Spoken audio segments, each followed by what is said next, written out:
You are listening to the Obstructed View Red Sox podcast, presented by Beyond the Monster.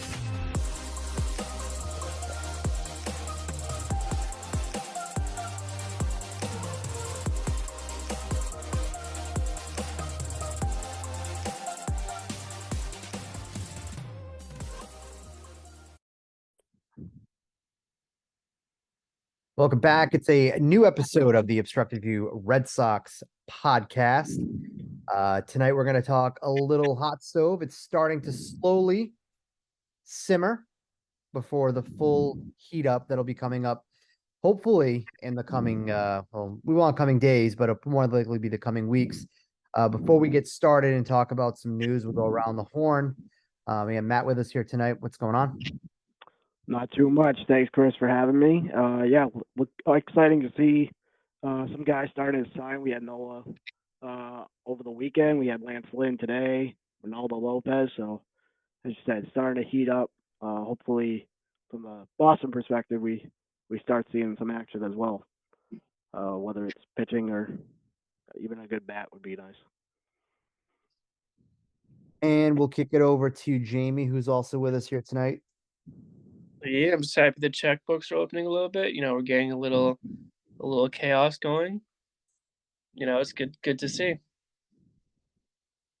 Yeah, so the hot stove is starting to heat up. We won't go much into detail with it, but the Phillies did re-sign Aaron Nola, 7 years, 172 or whatever it was, 175. But so that really kind of set the tone for free agency. And then on Monday, Lance Lynn is going to go back to the Cardinals, where he pitched earlier in his career.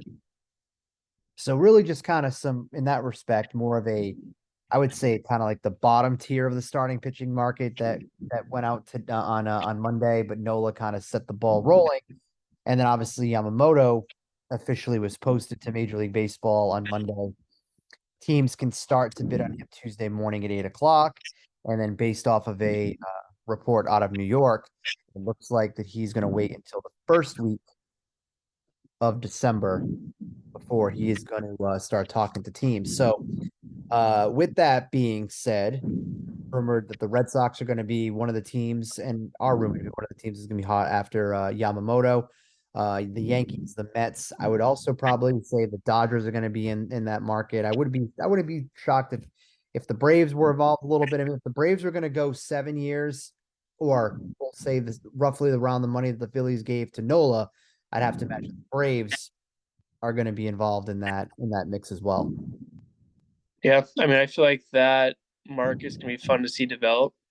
Obviously, I feel like for a lot of teams, he is the top choice, especially considering how much Ohtani is going to cost. It's probably going to be, him and then Montgomery are kind of the top arms left. Be nice if the Sox got him, but it's going to be fun to kind of watch that bidding war, develop here over the next couple of weeks heading into, especially that first week in December once reports start leaking on, how that bidding's going. Yeah, it'll be interesting to see too on the Yamamoto bidding. Like, are we going to have leaks?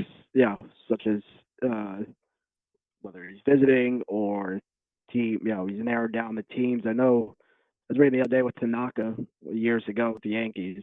Cashman was like, "Yeah, we weren't sure if we're the highest bidder or not because they're so secretive." I mean, I know the system's changed a bit, but I'll be curious. We saw with Yoshida last year, it was kind of just like, oh yeah, Sox signed Yoshida. It was kind of out of nowhere. So I'll be curious to see what the rumor mill will look like on Yamamoto and how strong it actually is.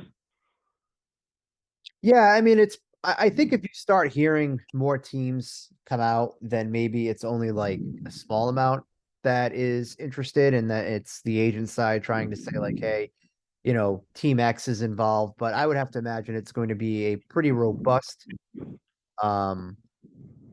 market for him before, it really gets serious with the true suitors, the Yankees, the Mets, obviously the Red Sox, et cetera. But, we'll see. I think there's so much out there on Yamamoto, you know what I mean? Like, people know about the numbers, they know about the pitches. We know that he's 25. There's really not much more that can be said other than you know, when's he taking meetings? Who's he going to meet with? Because then when you start to like truly know, hey, he's meeting with the Yankees, then you can have conversations and be like, all right, well, Yamamoto and Garrett Cole would be, that 1-2 punch. He would be the one in Boston. There is no two yet. You know what I mean? Is that going to weigh in on decisions? No. More than likely, it's going to come down to this. It's going to come down to how much money at the end of the day teams are going to be willing to give Yamamoto. And that's really what it's going to be. Nola wanted to stay in Philadelphia because he's been there since, he's broke into the league. Years was more important for him than money. Initially, he wanted like an 8-year deal from Philly. Philly had offered 6 at one point. They met at 7. So that's kind of, how that ended up happening. But it'll be interesting. So I want to go too crazy on Yamamoto because again, I think there's so much that's been said until he starts to meet with teams. You can start to compare what their rosters could look like with him on. But the Red Sox, some Red Sox news. So on Friday, the Red Sox traded Luis Urías. He's going to be a Seattle Mariner. They acquired right-handed relief pitcher Isaiah Campbell, which is an interesting move. One, because you got something for Urías who was going to be non-tendered, and the fact that you got a young pitcher back in this move and someone who has got, he's got a good fastball. It's been all about location, whether he can locate these pitches and whatnot.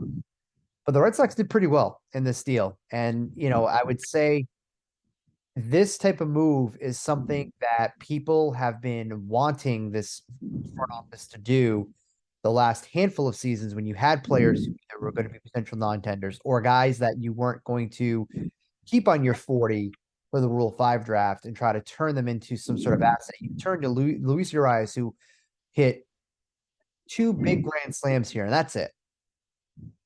And was here for a cup of coffee, and you got a controlled, decent right-hander out of the deal. Yeah, I mean, I like the deal off that return. I think he had like 28 innings last year. His first taste in the majors, he had the ERA under 3. You can never have enough arms in the bullpen, especially for someone who I feel like when they got him at the deadline, it was kind of, if Urías turned into something long term, that was great, but the expectations weren't high based on what he did before. To get a young, controllable arm, especially in the first, few weeks of the offseason, is big. And it'd be interesting to see what role he takes on the bullpen. I mean, we know it's still going to be a strong suit with Jansen as the closer, Martin back there. I know Chris Murphy struggled, but he also had some stretches when he looked pretty good. Adding Campbell into that mix, not, you still have to add more arms, but the bullpen looks decent, just based off that group that's in there right now with Campbell added into the mix. Yeah, I'm curious too. When I was looking through Campbell's numbers and everything, I'm like, okay, what is wrong with this deal? There's got to be some red flag. There's got to be some catch because he seems like a really good reliever. I know obviously he's just a rookie, but the only thing I saw, he had an elbow cleanup surgery back in 2021, but has been healthy since. So yeah, I mean for Bresl's first trade, I think he did pretty well. And I'll be curious too to see with other guys in the mix. And we have Schreiber, you have Whitlock. I can't imagine his going anywhere, but maybe Winkowski. You also have Mata, who's out of options. Like, is this, get Campbell in here and then maybe flip one of those guys, maybe a Kelly or a Robertson, like, or is this just build on depth? So be interesting to see if any movement comes out of that. Yeah, I mean, he's got options. So if he wasn't to make the team out of spring training, you can at least stash him down in AAA and he'll be able to pitch on a regular basis. But yeah, I mean, ultimately, people are trying to figure out why was this kid available? Yeah, he had that elbow piece. When the Mariners drafted him, they envisioned him as being part of their starting rotation alongside their other young arms like George Kirby. But the Mariners decided that they wanted to move him into the bullpen, and Campbell, once he started to pitch in the bullpen and realized like, hey, I'm throwing less pitches and I'm getting kind of more bang for my buck here, it just kind of made sense for him. So I think it's a good move. Strictly from the fact that in months and years past, and when the Red Sox were to pick up a pitcher who seemingly fans did not know about, what was the typical cry? Oh, another reliever that's got a 6+ ERA. If you're just looking at it from that perspective, the 2.83 ERA, there was no whining and complaining about ERAs and everything else. But in the grand scheme of things, it's a good young live arm, handful of pitches that he can offer. It's impressive that he went from AA all the way up to the bigs, skipping that AAA. You don't see that happen often. He relied on, fastball, slider, sweeper. He was ranked highly with the Athletics' Keith Law, which again, I noticed some people were using that out on social media, but then these are the same people that are pissed when Keith Law ranked the Red Sox as having a low system. So you can't have your cake and eat it too. You can't go and use the good narrative when you want to bash Keith Law.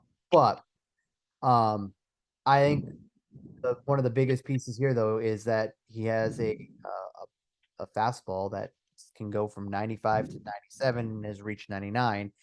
And based off what we're hearing about Breslow, he values arms that can throw incredibly hard.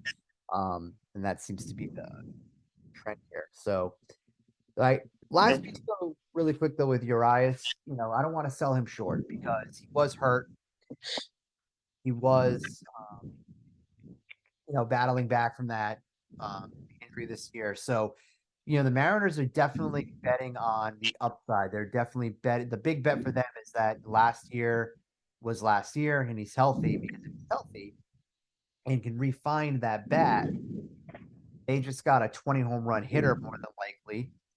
Doesn't play good defense, but they got a pretty good, stick for an unproven, reliever. So not a bad deal. I think it's a win-win for both teams. Yeah, no, I agree. I feel like especially just for Breslow's first, it's a minor, but like that's a good way to start off the offseason. Also, the Rockies guy they signed to a minor league deal is kind of the same thing of throwing hard.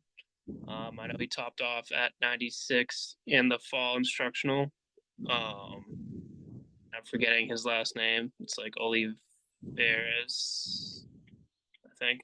But before he had shoulder injuries in 22 and all of last year in the regular season, he topped 100.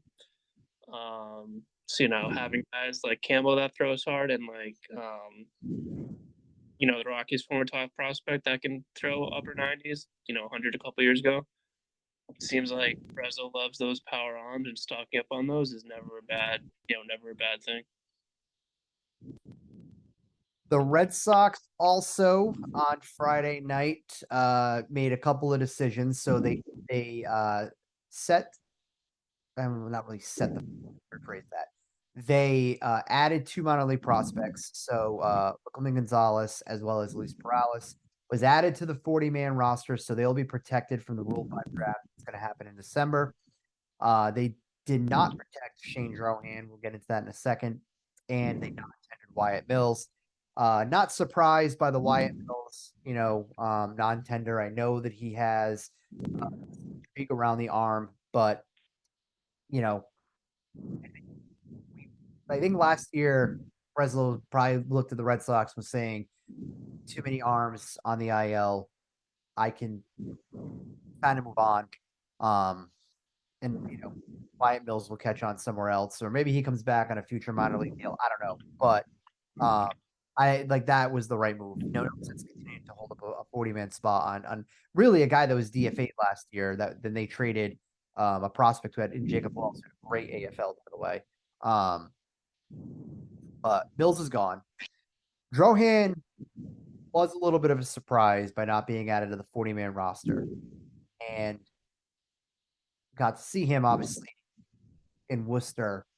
And whenever Drohan pitched and I was there, like that was generally the games that I would like to, I would go to probably 5 or 6 games a week, but when the season started to dwindle down, I was able to do that. So I kind of had to cherry pick games, and the Drohan starts for me were, pay-per-view viewing, in my opinion, because he had such a live arm and there was a lot of hype around him, and I generally liked to watch him pitch. But I think, in my opinion, looking at trying to take an unbiased approach to it, his fastball is just not good. Doesn't get a good fastball. Your fastball sitting at 92 is just not going to play, and it didn't. He got his head kicked in AAA. Or down. Heat was an issue. The cap was an issue, and I just think the Red Sox are going to roll the dice. But I think the Red Sox realize that, hey, this kid's ceiling might be double A. Yeah, I mean, I wasn't. One thing I was surprised with Drohan. I feel like Perales the last 2 years he's gotten better every year. We've seen him consistently rise up, the prospect rankings. Gonzalez was stellar in the second half, especially with his strikeout stuff. It felt like every time he pitched, a Red Sox beat writer was, tuning out his impressive lines and what he did. And to your point too, it seemed like Drohan entered this season with a lot of hype, and as soon as he got to AAA, that's kind of where he hit. Kind of felt like his first major roadblock or his first roadblock in a while. And I feel like had that not happened, he probably been a no-brainer to protect. But his troubles in Worcester, like you said, Chris, I feel like were a big reason why the Sox kind of, err on the side of caution that if he doesn't get picked up in the Rule 5, they can work with him. Yeah, and I wonder how the rest of the league values him, because obviously once you not protect or protect the player, you can't trade him until after the Rule 5. But if they were content with moving on with them, with obviously putting him out there as could be picked in the Rule 5, why not flip him before that deadline? Obviously, he could not. His chance he could just be back and not get picked and move on. But if you're content just letting him go, you might as well get something for him. Yeah, I mean, I would just say, it's going to be a team that's going to have a 40-man spot open. That's probably going to need a lefty. And, the value in selecting him, even though he struggled in AAA, is, you have that control over him. If you're the A's and you have zero, like you're not going to compete or be in a spot to compete, you can grab a Shane Drohan and stash him in your bullpen. He'll be Thad Ward, basically. And then he'll end up getting something like he'll be fatigued or the calf will go out and he'll go on the IL and they'll play the game. You know what I mean? So to that respect, or he just doesn't get drafted. You know what I mean? I mean, there's teams are smart. So, well, I say that, and Dombrowski took Noah Song, who hadn't thrown a pitch in years, but for the most part, teams are smart. So to me, it's more than likely like, hey, there's a chance he could go, but if he does, then I wouldn't go and the problem is that people are going to get all wrapped up into it too because of prospect rankings. And, you know what I mean? And they're only going to look at the dominance in AA. They're going to be blind to the, his just poor performance in AAA, and the poor performance in AAA is going to be, well, he was like AAA or whatever. But when he was in AA, he dominated. It was, the kid needs to be called up. I can't tell you how many times that I saw tweets that people wanted Shane Drohan to be someone to make a start. He struggled so much in AAA. People wanted him to start. Now he's been added to the 40-man roster. I think it speaks a lot to it. I don't think it has anything to do with like how he worked. He's a hard worker. The team raved about him in spring training. The Woo Sox coaching staff, from Chad Tracy to Paul Abbott, like not a bad thing to say about the kid. So I don't think it's anything to do with that. It's just he struggled at AAA. Maybe AA is a ceiling, maybe not. We'll find out. We'll find out in a couple of weeks if someone selects him. I listened to the Sox Specs the Sox Specs Red Sox podcast, and on their podcast they had access, were able to see some of the minor league players for the Rule 5 portion of the draft that were basically unprotected. And I'm not going to go into the whole breakdown of how the whole thing works. If you want to know how the Rule 5 draft for the minor league portion works, listen to the Sox Specs podcast that just came out, and Hatfield breaks it down beautifully. I'm not even going to attempt to do that. With it being said, though, Ryan Fitzgerald was not protected on for the minor league portion of the draft. He does feel like someone that's going to get selected, and if you are selected as a minor league Rule 5 player, you're gone. That's it. You're done. Like, you're now part of that other team's organization. And to be honest with you, I kind of hope that he does. I kind of hope that he does get selected somewhere that maybe he'll have a legitimate opportunity to crack a big league roster at some point, because he's hit well at AAA. He's played all over the diamond at AAA. They've used him as the face of the Sox the last 2 years.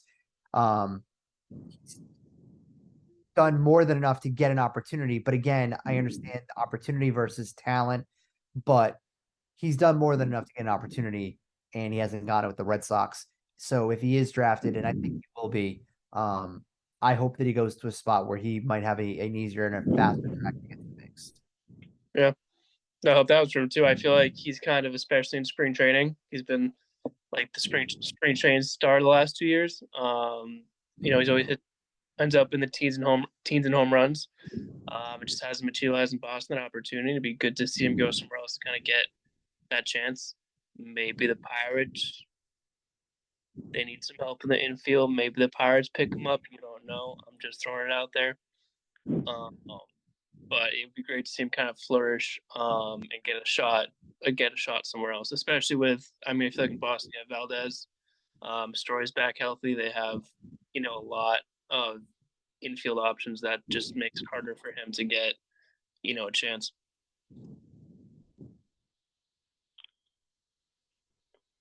Yeah. Yeah. Okay. No, go. No, it's all you. I was going to segue, but if you got something, go. No, all you.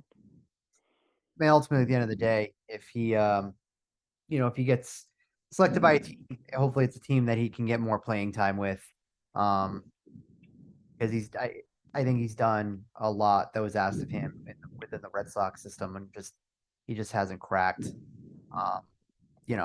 the big leagues yet. And it'd be a cool story, if he were to do so, but only time will tell. So.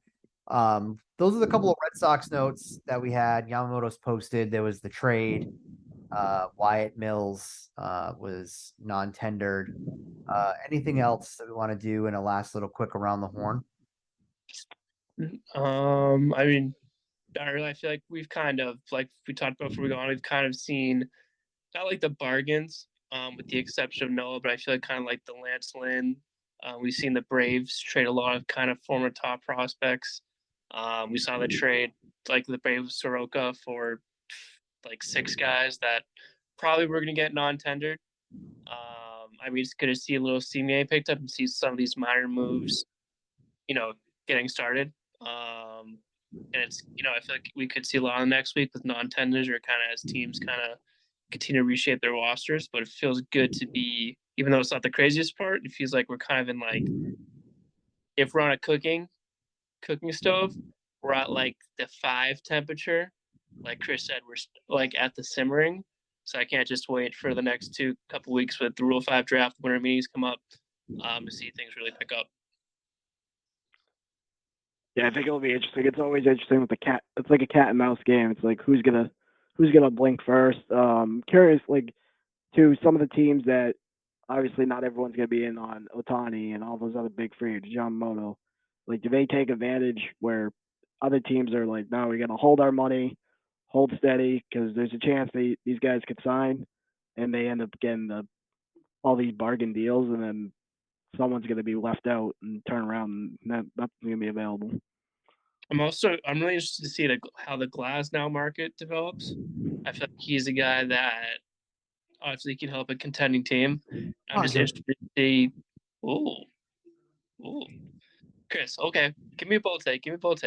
I just think it's the Dodgers. I think the Dodgers are going to come away with someone who's at the top of the pitching market as a free agent signing, and I think they're going to make a trade. I think they've been connected to Dylan Cease. You have Friedman's connection. He used to obviously be in Tampa. To me, Glasnow makes a ton of sense. I think, Glasnow going there, pitching there a year, and then getting extended.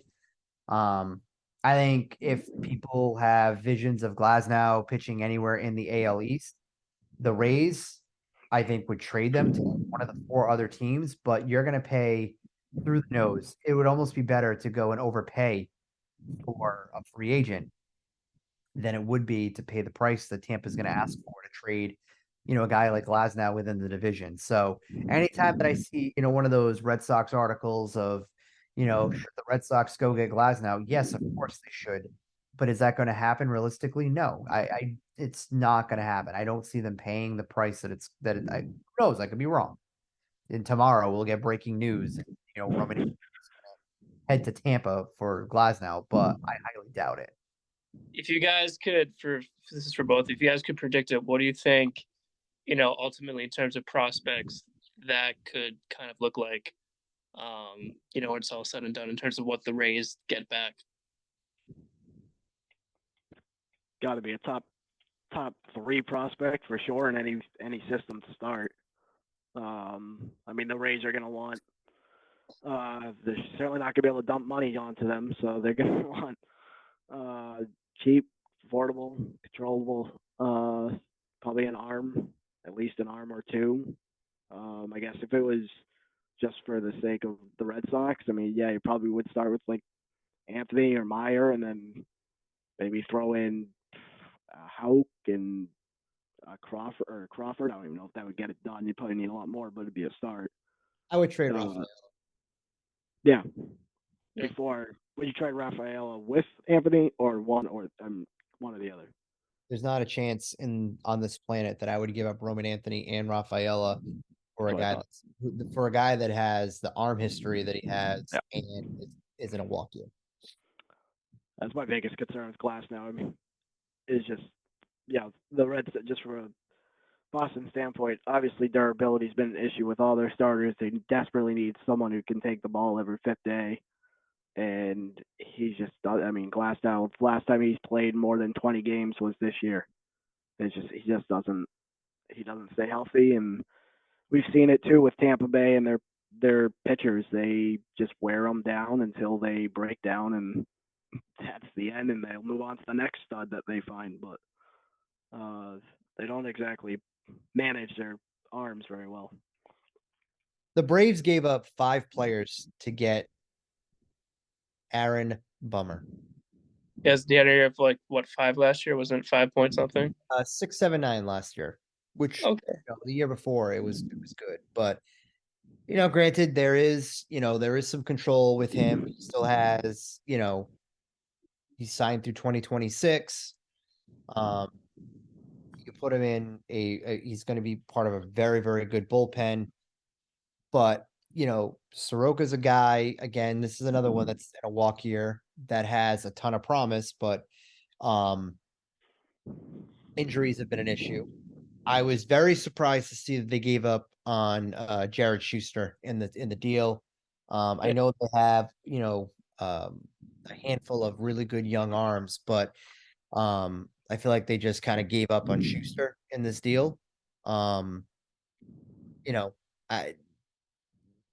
The other player like Nicky Lopez, like that to me, I thought was going to be a potential, DFA candidate, or non-tender rather, but he wasn't. So I think I thought the White Sox did very well in this deal. They got a high A pitching prospect. I can't think of the kid's name. The other infielder at the moment that was a former 1st-round pick. So, but to me, I thought that Schuster is the most significant name. I know a lot of people focus on Soroka, but it was for me Schuster. I thought that former top pitching prospect going to the White Sox, and that's a team that needs pitching. So I thought they made out well. So I mean, the White Sox are going to be interesting to watch this just because of, obviously they said they're blowing a list on anybody. Just see how many pieces they actually sell off. That's going to be interesting to watch for the next couple weeks. The biggest question is going to be Luis Robert, right? Yeah, but if I'm them, I don't really have a motivation to trade him. I agree. he's young, he's signed, and he's, you have a he's a controlled asset. Like, if I'm trading anybody, I would trade Jimenez, because that's another guy find me a year that Jimenez just doesn't get hurt. Yeah. That's just another kid that's constantly hits the shelf. I don't see the motivation because of his age. And you know what I mean? Like, if you're trading Luis, like, you are completely tearing it down and rebuilding your franchise. You know what I mean? Like, he's someone you can build around.